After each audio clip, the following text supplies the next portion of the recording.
So, 2 days ago, when I shared from Exodus 16, I titled that Bread from Heaven. Today, I want to talk with you about the bread from heaven. And that, of course, in John's Gospel, is Jesus. So, not only in John chapter 6 does Jesus feed 5,000 people, and there's tons of bread and fish left over, but then in John chapter 6, from verse 22 all the way to the end, which is verse 71, John chapter 6 is a long chapter. This is Jesus as the bread of life. This chapter is just so rich. I could spend at least a week just on this chapter alone. And one of the things I'd encourage you to do in looking in your own Bible after this devotion is just to note how many times in John chapter 6 you hear the phrase, come to me, or comes to me, which is repeated multiple times. That how many times Jesus talks about coming down from heaven, or the bread that came down from heaven. Look for the phrase, the will of the Father.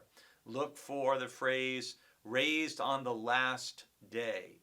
There's a whole lot going on in John chapter 6 because the chapter is so important because John, he uses this image of Jesus. Jesus is the one who comes down from heaven to give his life for the world.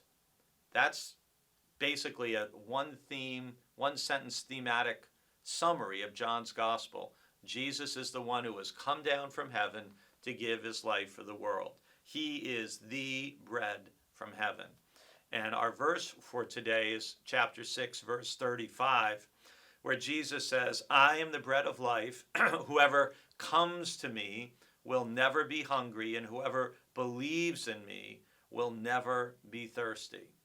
Now, again, it's important to understand what verses of the Bible do you take literally and what verses are obviously spiritual and meant to be interpreted spiritually.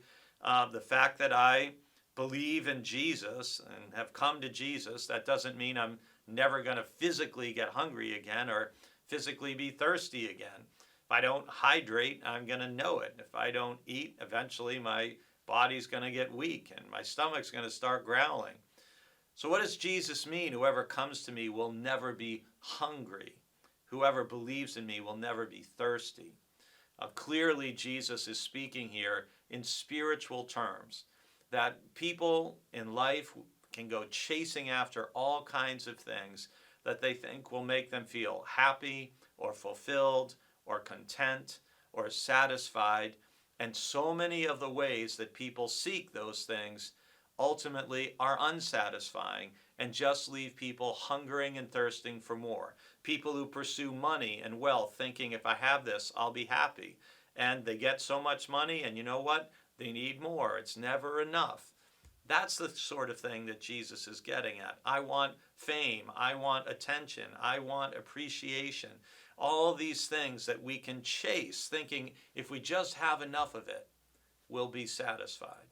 And Jesus says there's only one thing that he can promise, that if you have it, you won't hunger and thirst in the same way ever again. And that is to come to Jesus, to believe in him, to trust in him, and to know that he loves you. He's always with you. He'll never leave you. And you never have to be afraid as long as Christ is with you. That's, I think, what he's getting at. There's a spiritual hunger and thirst that will be fully quenched and satisfied only in Jesus.